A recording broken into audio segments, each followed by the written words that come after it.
छोटी बातचीत करेंगे क्योंकि आज इनके बहुत ज्यादा कार्यक्रम है। इसी बीच गोवर्धन जी, सबसे पहले आपका स्वागत है सर। बहुत बहुत धन्यवाद। जी सर, आपसे पहला प्रश्न यही है, हमारी जनता का भी यही प्रश्न है, कैसा रहा सर आपका जेल का सफर? देखिए, सत्ता का यही चरित्र होता है। हम्म, कहीं पर भी जो सत्ता होती है, चाहे वह मुगल बादशाह रहे हों, चाहे हम्म, अंग्रेज वायसराय रहे हों, या अब जो काले अंग्रेज के रूप में जो काम कर रहे हैं, सबका हम्म, एक ही चरित्र होता है। हम्म, जब भी आप विरोध में कुछ आवाज उठाते हैं, कोई भ्रष्टाचार के खिलाफ आवाज उठाते हैं, हम्म, बड़े लोगों के खिलाफ आवाज उठाते हैं और सत्यता को जनता को बताते हैं, हम्म, तो ये सत्ता का चरित्र है। मुझे हम्म, लगता है कि राजस्थान में 8 करोड़ की आबादी का एक भी व्यक्ति ये नहीं हम्म, समझता होगा कि मैंने कोई अपराध किया होगा, और अगर अगर मैंने अपराध किया है तो मुझे मेरा मानना है कि सरकार जनता हम्म, को बताए कि हम्म, मेरे पास कोई अवैध धन, अवैध हम्म, संपत्ति या कोई अपराध जो किया गया है। हम्म, हाँ, मैंने जो एंटी करप्शन ब्यूरो में एफआईआर दर्ज कराई, हम्म, भ्रष्टाचार उजागर किया और जनता को जागरूक करके उनके हम्म, अधिकारों के बारे में अवगत कराया, हम्म, यह अपराध जो मैंने किया है वो बारंबार मैं करता रहूंगा। सर, एक तरीके से कहें तो आपने सरकार की जो नीतियां हैं उनके खिलाफ अक्सर आप बोले। हम हमारे इलाके की बात कर लेते हैं तो सीआई विष्णुदत्त बिश्नोई का जो मामला हुआ था, उन्होंने आत्महत्या की थी, उस समय आपका नाम शायद पूरा राजस्थान जानने लग गया था। ऐसे में वो मामला सर अब तक कहाँ पहुंचा, क्योंकि उसमें सीबीआई का कुछ उसमें सिस्टम हुआ है अभी कुछ दिन पहले। देखिए, न्यायमूर्ति श्री विष्णुदत्त बिश्नोई, हम्म, जिनको आज राजस्थान का या देश के बच्चे हम्म, बच्चे, मैं तो उन दिनों में विदेशों से भी उनके लिए फोन आते थे, और वो हम्म, एक आदर्श पुलिस अधिकारी, एक हम्म, आदर्श नागरिक, हम्म, एक कोहिनूर। हम्म, और मैं इससे भी आगे कहूंगा कि देश के भले के लिए उस आदमी की सख्त जरूरत थी, पुलिस को भी और जनता को भी। हम्म, आज वो हमारे बीच में नहीं है, हम्म, और चूंकि इस पूरे मामले का पटाक्षेप हो चुका है, हम्म, कोर्ट का ऑर्डर आप सामने आ चुका है, हम्म, और उसमें जो विधायक है वहां की लोकल, हम्म, और उनको कोर्ट ने मुलजिम मानकर और हम्म, उनको आरोपी मानकर उनके संबंध में साक्ष्य जो है सारे ऑर्डर में लिख करके हम्म, और उनके खिलाफ वारंट जारी किया है, और अब उनके हम्म, खिलाफ ट्रायल चलेगा। हम्म, मुझे लगता है ये इस विषय पर जनता सब जान चुकी है कि क्या हम्म, हुआ था। हाँ, बात उनकी नहीं करें तो पूरे राजस्थान की बात करें तो पुलिस में सबॉर्डिनेट सर्विस के बहुत सारे लोग और अन्य जो अधिकारी है वह हम्म, भी कहीं न कहीं नेताओं के दबाव में काम करते हैं हम्म, और उनकी इच्छानुसार काम करते हैं। ये दुर्भाग्य हम्म, की बात है। हम्म, मैं यहाँ ये भी कहना चाहता हूँ, जलियांवाला बाग में जनरल डायर ने फायर हम्म, का जो आदेश किया था, हम्म, तो फायर का तो आदेश किया था जनरल डायर ने, लेकिन अंतिम रूप से गोलियां तो भारतीयों ने चलाई थी, हम्म, और उन्हीं भारतीयों ने गोलियां चलाकर अपने भारतीयों को मारा था। हम्म, आज यही काम पुलिस से ये नेता कराना चाहते हैं। हम्म, मुझे लगता है जनता ये सब जान हम्म। चुकी है, और आने वाला समय जो है बदलाव का होगा। सर, राजगढ़ विधायक ने कुछ दिन पहले ये पोस्ट भी डाली थी कि सीबीआई उन्हें शायद 2-3 बार क्लीन चिट दे चुकी है। दिनेश एमन को एसीबी से सर अब क्राइम ब्रांच में लगाया गया है और वहां वो उनसे मिलने के लिए पहुंचे थे, और ऐसे में उनकी पोस्ट ये आई कि खेलों पर दिनेश एमन के साथ कुछ सच ऐसे कुछ उन्होंने लिख रखा था। ऐसे में आप मानते हैं कि सर वर्तमान में कांग्रेस की सरकार है, विधायक भी कांग्रेस के हैं, विष्णुदत्त जी को न्याय मिल पाएगा? देखिए, अब मामला चूंकि कोर्ट में है, इसलिए हम्म, कोर्ट ही तय करेगा। अब ना तो हम्म, विधायक जी तय करेंगे, ना दिनेश एमन तय करेंगे, हम्म, ना ही मुख्यमंत्री श्री अशोक गहलोत तय करेंगे। हम्म, ऐसी अवस्था में वो किन से मिलते हैं, मुझे लगता है कि हम्म, राजस्थान का ऐसा सत्ता का कोई विधायक नहीं हम्म, होगा जो आज की डेट में अपने को मुख्यमंत्री से कम समझता हो। हम्म, जो इस सरकार में हालात थे, वो हालात जनता के बुरे हुए थे। हम्म, किसी भी सत्ता के विधायक या किसी नेता के शायद ही कोई हालात बुरे हुए होंगे। हम्म, और मुझे लगता है कि अब दिनेश एमन हो चाहे कोई भी एमन हो, हम्म, वह सरकार की इच्छानुसार काम करते हैं। हम्म, तो सरकार के अनुसार इच्छानुसार कोई एमएलए उनसे मिलेगा तो हम्म, खड़े होकर अभिवादन करेंगे। हम्म, मुझे लगता है कि ये हम्म, दृश्य जो है 8-10 महीने तो अभी तक और चलेगा, हम्म, और फिर जो है जनता हम्म, तय करेगी कि हम्म, वास्तव में क्या होना है। सर, वास्तविकता में माने तो सीआई विष्णुदत्त जी के मामले की बात करें, उनके बेटे ने भी सर बीकानेर में सुसाइड कर लिया था। ऐसे में वो परिवार वास्तविकता में आज न्याय के लिए सर तरस रहा है। बहुत दुःख की बात है कि वो परिवार बहुत कुछ खो चुका है। हम्म, इस पर मैं ज़्यादा बोलूँगा तो मैं खुद ही नहीं बोल पाऊँगा। मुझे हम्म, लगता है मुझे देखने वाले आप लोग जितने भी हैं, हम्म, जनता के जो लोग हैं, हम्म, नागरिक यानी मालिक हैं,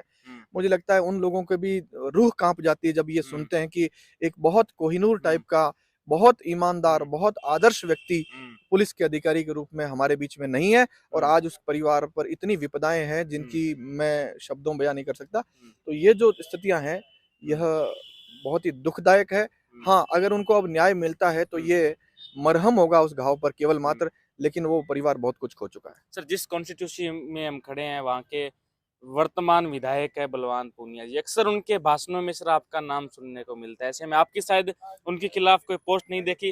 बलवान जी के साथ सर इतनी दूरियों का कारण क्यों है? क्योंकि अक्सर वो आपका जिक्र करते हैं कि एक वकील था, वो ज्यादा कुछ बोल रहा था, ऐसे कुछ कई बार सर हमने सुना है।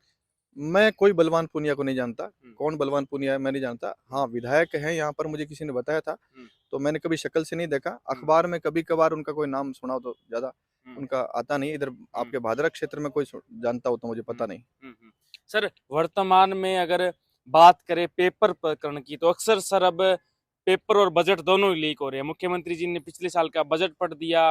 अब युवाओं के साथ एक तरीके से धोखाधड़ी सर देखने को मिल रही है, क्योंकि हजारों लाखों रुपए लगाकर गांव के युवा, गरीब युवा शहर जाकर पढ़ाई करते हैं और पेपर लीक होकर एक तरीके से उनको हताश होना पड़ता है। वर्तमान में सर जनता की काफी खराब स्थिति या युवाओं की काफी खराब स्थिति देख सकते देखिए, आरपीएससी हो चाहे चयन बोर्ड हो हैं।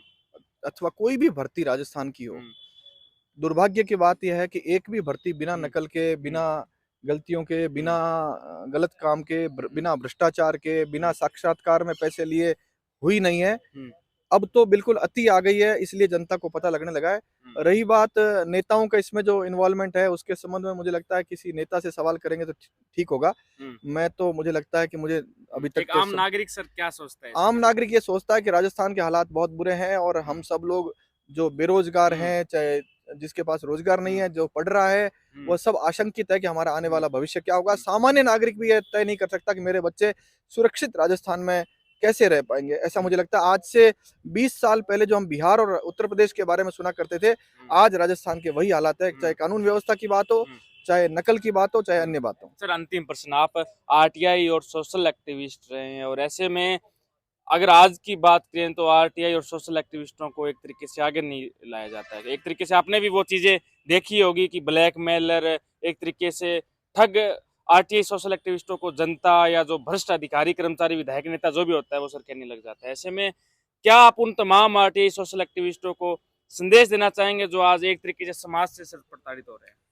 देखिए, सूचना का अधिकार हो, चाहे मीडिया में कोई बात अपनी कहने वाला हो, चाहे सोशल मीडिया पर एक सामान्य नागरिक लिखता हो, एक बार आप में से कोई भी व्यक्ति एक बार 10 रुपए खर्च करके किसी बड़े आदमी या बड़े भ्रष्टाचारी के खिलाफ आरटीआई फाइल करेंगे, फाइल करते ही आप ब्लैकमेलर हो जाएंगे। मेरा तो एक सवाल है, कोई ब्लैकमेलर, गुंडा, बदमाश, हिस्ट्री शीटर, भूमाफिया या कोई भी अपराधी अपने क्षेत्र के एसएचओ के खिलाफ भी एफआईआर नहीं कराता। मैं गरीबों के लिए हाई कोर्ट में, सुप्रीम कोर्ट में और अन्य कोर्ट में लड़ करके कानून और कलम की ताकत से आदेश करवाता हूं। तो मुझे लगता है कि यह जो आरोप उनका टिकता नहीं है। और अन्यथा मैं तो कहता हूं सरकार के लोगों से या उन नेताओं से जिनको ये लगता है, वह जनता को ये बताएं कि ऐसे लोगों द्वारा क्या कार्रवाई की जाती है। जनता की नजर में वे सब हीरो है जिन्होंने 10 रुपए खर्च करके और आरटीआई मांगी और सोशल मीडिया पर बताया कि इन विभागों में ये गड़बड़ी चल रही है। सर, आपका पेज बंद कर दिया गया था, वर्तमान में सर शुरू हो गया? मेरा पेज चालू है और मुझे लगता है कि अगर कोई सरकार बदमाशी करती है और पेज बंद करवाती है अथवा कोई अन्य गलत काम करती है, तो जनता अपने आप तय कर देगी। पेज से तो जनता कोई प्रभावित नहीं होती है और ये आभासी दुनिया है, लेकिन ये सब लोग प्रभावित करते हैं इनके वोटों को। तो मुझे लगता है कि नेताओं को सबसे ज्यादा डर लगता है वोटों का। आने वाला समय तय कर देगा कि वास्तव में किनको वोट मिलने चाहिए और किनको नहीं मिलने चाहिए। सरकार या विधायक या कोई भी कर्मचारी सर अक्सर जिसके सोशल मीडिया पे लाखों फॉलोअर्स है और वो सरकार के खिलाफ कुछ बोलता है, तो सबसे पहले उसके सोशल मीडिया हैंडल पे कार्रवाई करते हैं, क्योंकि एक तरीके से लोगों से जुड़ाव होता है। आपकी जो गिरफ्तारी की जो हाईकोर्ट के बाहर वीडियो थी, वो भी शायद करोड़ों लोगों ने सर देखी थी। देखिए, सत्ता का चरित्र है और मुझे लगता है कोई भी बोलेगा तो उसके खिलाफ यही होगा। तो मेरा इतना सा मानना है कि जनता जब मिलकर बोलेगी, 8 करोड़ राजस्थान की आबादी है, 140 करोड़ देश की आबादी है, अगर इसमें से 2% यानी राजस्थान के अगर 16 लाख लोग एक साथ बोलेंगे, तो दुनिया में किसी नेता की औकात नहीं है जो इस प्रकार से झूठे मुकदमों में गिरफ्तारी कर ले अथवा सोशल मीडिया के अकाउंट बंद कर ले। क्या संदेश देंगे सर हमारी जनता को? मुझे लगता है कि अगर जनता जो वास्तव में कानून में मालिक है, जिसको जनता के लिए, जनता द्वारा चलाए जाने वाला शासन जो हमारा लोकतंत्र है, संविधान है, उस संविधान के मुताबिक काम करने के लिए इन लोक सेवक यानी पब्लिक सर्वेंट मतलब मुझे लगता है आप समझते हैं, लोक सेवक कानून में लिखा हुआ है, ये सेवा करने के लिए आए थे, जबकि मालिक बन गए। जनता चूंकि भूल गई कि मालिक वो है, जिस दिन जनता समझ जाए कि मालिक हम है तो दृश्य बदल जाएगा। हमारे साथ गोवर्धन जी थे और आपने हमारी बातचीत देखी। तमाम जो लोग हमें इस वीडियो को देख रहे हैं वो शेयर कीजिएगा, ज्यादा से ज्यादा लोगों तक पहुंचाइएगा। गोवर्धन जी, आपका बहुत बहुत धन्यवाद भादरा में पधारने के लिए। और इसी के साथ में भादरा से गुलशन सोनी, धन्यवाद।